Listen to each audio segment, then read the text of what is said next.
Welcome to our channel. आज से आपकी साइंस की जनरल साइंस की प्रैक्टिस सेट स्टार्ट करने जा रहे हैं। इससे पहले अभी तक हम आपको 40 जनरल साइंस की प्रैक्टिस सेट दे चुके हैं, जिसमें फिजिक्स, केमिस्ट्री और बायोलॉजी की बहुत सारी प्रैक्टिस सेट हैं। इसके साथ साथ मिसलेनियस यानी कि कुछ ऐसे प्रैक्टिस सेट्स भी हैं जिसमें फिजिक्स, केमिस्ट्री और बायो तीनों के क्वेश्चन दिए हुए हैं। आप जनरल साइंस की प्लेलिस्ट है अलग से, जिन लोगों ने भी ये सारे प्रैक्टिस सेट नहीं देखे हैं वो वहाँ से जाके देख सकते हैं।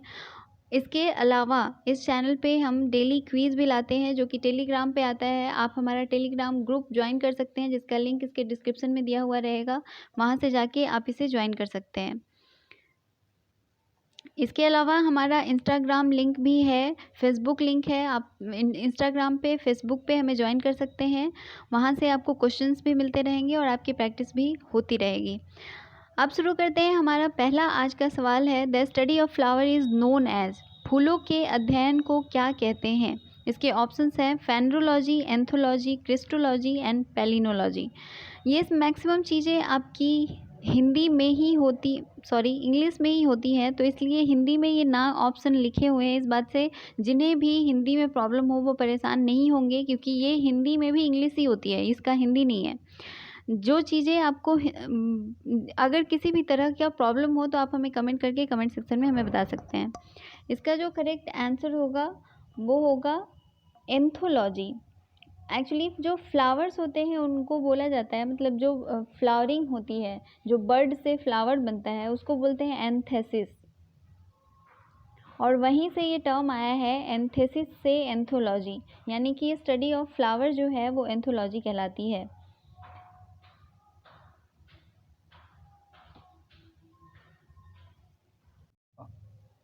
अगला क्वेश्चन है हमारा, the scientific study of insect is known as. कीड़ों के वैज्ञानिक अध्ययन को क्या कहते हैं? इसके ऑप्शंस हैं इथियोलॉजी, एंटोमोलॉजी, पैरासाइटोलॉजी एंड मोलेकुलॉजी। आप जब भी मैं इसके ऑप्शंस बताऊं उस वक्त आप खुद से भी इसके आंसर कर सकते हो। इससे आपको खुद भी पता चलेगा कि आपने कितना करेक्ट किया है या कितना आपका रॉन्ग हो रहा है। इसका जो करेक्ट आंसर होगा वो होगा एंटोमोलॉजी। स्टडी ऑफ इंसेक्ट्स को बोलते हैं एंटोमोलॉजी। इसके अलावा आप और भी चीज़ें नोट कर सकते हो, जैसे कि थियोलॉजी स्टडी ऑफ फिशेस होता है, पैरासाइटोलॉजी स्टडी ऑफ पैरासाइट होता है, मोलेकुलॉजी स्टडी ऑफ मोलस्क्स होते हैं। मोलस्क आप जानते होंगे। इसके अलावा और भी बहुत सारी चीज़ें आप याद रख सकते हो, जैसे कि virology. Virology is the study of viruses. Bacteriology study of morphology, ecology, genetics and biochemistry of bacteria.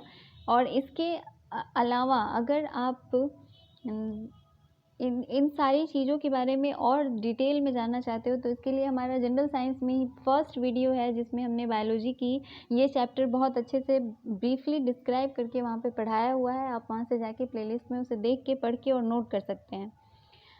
Next question है हमारा, the study related to plants being used as vegetable is called. सब्जियों के पौधों के अध्ययन को क्या कहते हैं? इसके ऑप्शंस हैं floriculture, pomology, horticulture and olericulture. तो इसका जो करेक्ट आंसर होगा वो होगा 4, ओलेरीकल्चर। इसके अलावा आप देख रहे हो फ्लोरिकल्चर का मतलब होता है स्टडी ऑफ फ्लावर्स। फ्लावर्स उगाने को फ्लोरिकल्चर कहते हैं, लेकिन स्टडी ऑफ फ्लावर्स को आप एंथोलॉजी कहते हैं। कंफ्यूज नहीं होना है, ये चीज़ याद रखिएगा। हॉर्टिकल्चर जो होता है वो आता है स्टडी ऑफ वेजिटेबल्स, और वहाँ से आप इसको बहुत अच्छे से याद रख सकते हैं। अगला जो क्वेश्चन है हमारा वो है, which one of the following is produced through viticulture. Viticulture में किसका उत्पादन किया जाता है? इसके ऑप्शंस हैं सिल्क, अर्थवर्म, हनी और ग्रेप्स। तो वीटिकल्चर के थ्रू ग्रेप्स का उत्पादन किया जाता है। ये भी काफ़ी इंपॉर्टेंट क्वेश्चन है और ये बहुत सारे एग्जाम्स में पूछा हुआ भी है, तो आप वहाँ से इसको देख सकते हैं।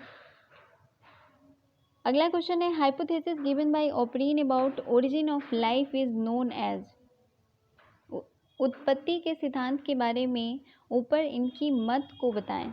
इसके ऑप्शंस हैं, ओपरीन है यहाँ पे, ये ओपरीन के मत को बताएं। इसके ऑप्शंस हैं materialistic theory, natural selection, organic evolution and none. तो इसका करेक्ट आंसर होगा फर्स्ट, मटेरियलिस्टिक थ्योरी। ओपरीन के द्वारा जो हाइपोथेसिस दी गई थी वो उसे कहा जाता है मटेरियलिस्टिक, क्योंकि इन्होंने, आप पहले भी बहुत सारा इवोल्यूशन चैप्टर में पढ़ा होगा तो वहाँ पे देखा होगा कि इन्होंने कहा था कि यूज़ एंड डिसयूज़ के बारे में इन्होंने बताया था कि जिस भी बॉडी पार्ट का हम बहुत ज़्यादा यूज़ करते हैं उसका बहुत ज़्यादा ग्रोथ होता है, लेकिन जिस बॉडी पार्ट का हम ज़्यादा यूज़ नहीं करते हैं उसका ज़्यादा ग्रोथ नहीं होता है। यही इनका सिद्धांत था और ये बेस्ड था मटेरियल पे, इसीलिए इसको मटेरियलिस्टिक थ्योरी भी कहा जाता है। इसके अलावा नेचुरल सिलेक्शन आप जानते हो डार्विन के द्वारा दिया गया था। ऑर्गेनिक इवोल्यूशन जो है वो हाल्डेन के द्वारा दिया गया था। एक साइंटिस्ट थे, इंग्लैंड के थे, और उन्होंने ऑर्गेनिक इवोल्यूशन के बारे में बताया था। अगला क्वेश्चन है हमारा, Darwin theory of natural selection is based on. Darwin का जो नेचुरल सिलेक्शन था वो किस चीज़ पे आधारित था? इसके ऑप्शंस हैं over production, struggle for existence and variation, survival of the fittest and all of the above.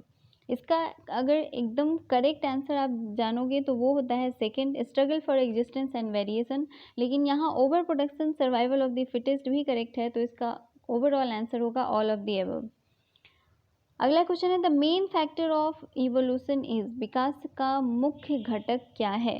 इसके ऑप्शंस हैं mutation, achieved quality, vaginal birth and natural selection. तो इवोल्यूशन का जो मेन फैक्टर होता है वो आता है आपका सेक्सुअल रिप्रोडक्शन में, क्योंकि यहाँ से वेरिएशन आता है और ये तभी पॉसिबल होता है जब इसमें किसी भी तरह का चेंज हो, सडन चेंज जिसको बोलते हैं म्यूटेशन। तो इसका करेक्ट आंसर होगा 1, म्यूटेशन। अचीव्ड क्वालिटी किसी भी तरह से, मतलब इसको मेन फैक्टर नहीं कहा जा सकता है अचीव्ड क्वालिटी को, या ना ही वेजाइनल बर्थ को कहा जा सकता है, ना ही नेचुरल सिलेक्शन को। तो म्यूटेशन इसका मेन फैक्टर होता है। अगला क्वेश्चन है the book origin of species was written by. Origin of species किसके द्वारा लिखा गया है?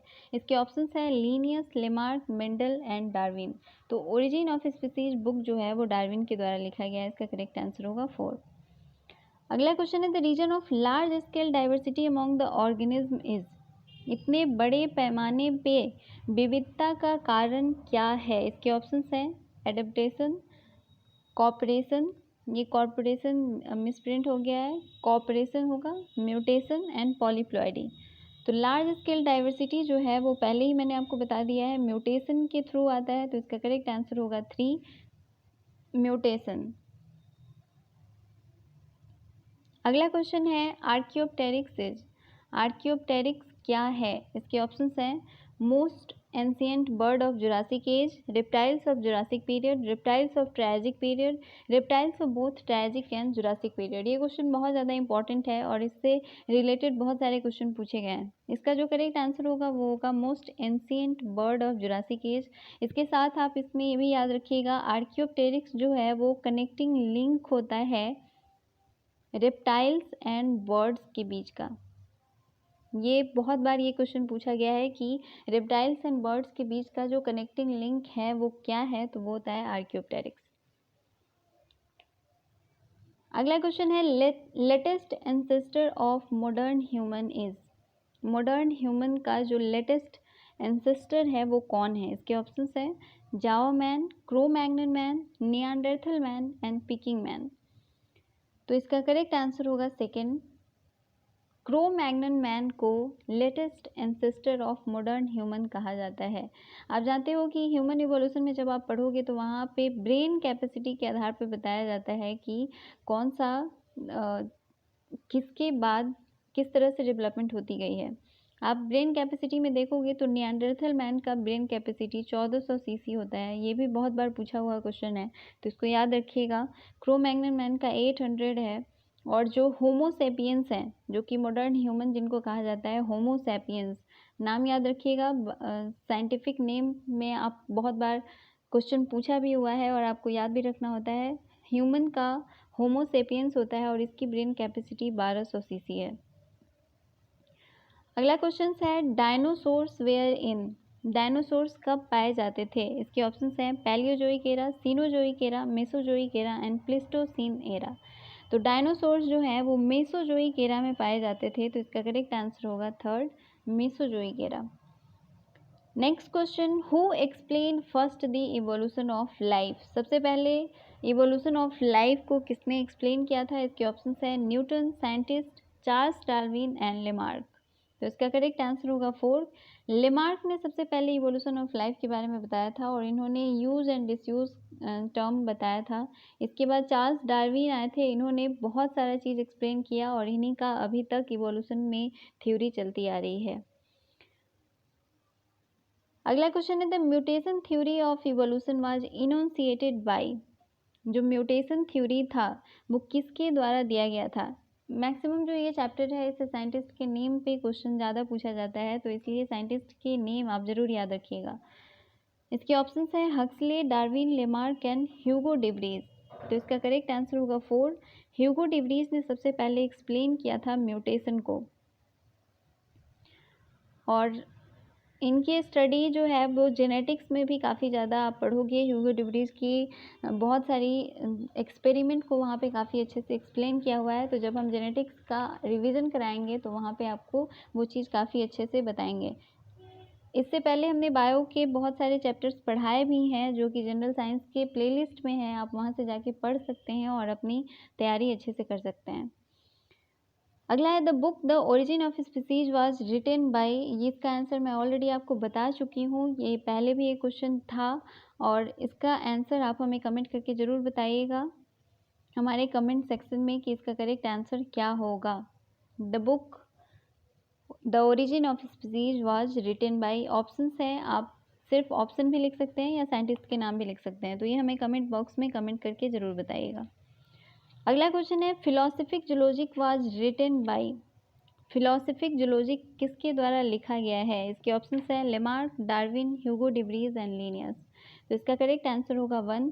फिलोसफिक जूलॉजिक जो है वो लेमार्क के द्वारा लिखा हुआ है।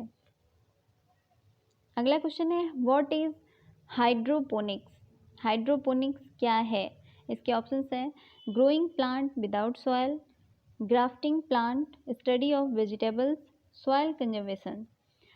हाइड्रोपोनिक्स एक ऐसा टेक्निक था जो बिना प्लांट के मतलब बिना सॉयल के प्लांट को ग्रो कराया जाता है वहाँ, और वाटर सॉल्यूशन में बहुत सारे जो भी इम्पॉर्टेंट न्यूट्रिएंट्स होते हैं उनको डाला जाता है और वहाँ पे प्लांट ग्रो करते हैं और इस तरह से बहुत सारे फ्रूट्स एंड वेजिटेबल्स भी उगाए जाते हैं। तो इसका करेक्ट आंसर होगा 1, ग्रोइंग प्लांट विदाउट सॉयल।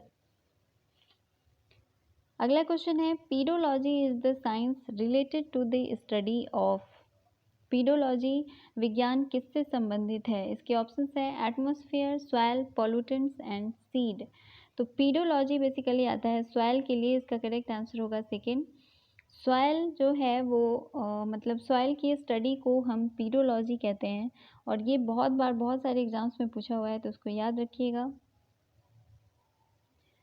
अगला क्वेश्चन है the study of bones under the branch of science called हड्डियों की अध्ययन विज्ञान की किस शाखा के अंदर होता है? इसके ऑप्शंस हैं geology, serology, orology and osteology. Geology में बहुत सारी चीज़ें जो अर्थ से रिलेटेड होती हैं उसको पढ़ा जाता है। जो चीज़ें जैसे ज्योग्राफी में आप बहुत सारे अलग अलग एरियाज़ के बारे में पढ़ते हो, उसी तरह से जियोलॉजी में बहुत सारे हम टाइप ऑफ रॉक्स इन सब चीज़ों के बारे में पढ़ते हैं और ये भी काफ़ी इंपॉर्टेंट साइंस का सब्जेक्ट है जिससे बहुत ज़्यादा क्वेश्चन पूछा जाता है। लेकिन जो हड्डियों का अध्ययन होता है वो कहलाता है ऑस्टियोलॉजी। तो इसका करेक्ट आंसर होगा 4, ऑस्टियोलॉजी। अगला और आज का लास्ट क्वेश्चन है the study of ageing is known as. बुढ़ापे और उनकी बीमारियों का अध्ययन क्या कहलाता है? इसके ऑप्शंस हैं जीरोंटोलॉजी, एथनोलॉजी, एंथ्रोपोलॉजी एंड थैनेटोलॉजी। तो इसका करेक्ट आंसर होगा 1, जीरोंटोलॉजी। द स्टडी ऑफ एजिंग को जीरोंटोलॉजी कहते हैं या बुढ़ापे या उनकी बीमारियों के अध्ययन को। तो ये आपका टोटल 20 सवाल था। हम हमेशा साइंस की 20 क्वेश्चंस आपके लिए लेकर आएंगे और उससे आपको काफ़ी अच्छे से करने हैं। इसके बाद एक आखिरी सवाल हम आपके लिए हमेशा लेकर आएंगे जिसका आंसर आपको हमारे कमेंट बॉक्स में कमेंट करके हमें बताना है। ये आपका आखिरी सवाल है the study of fossil is called. Fossils के स्टडी को हम क्या कहते हैं, और इसका आंसर हमें प्लीज़ कमेंट करके बताइएगा हमारे कमेंट सेक्शन में। इससे हमें पता चलता रहेगा कि आप कितने सिंसियरली इस प्रैक्टिस सेट को देख रहे हैं।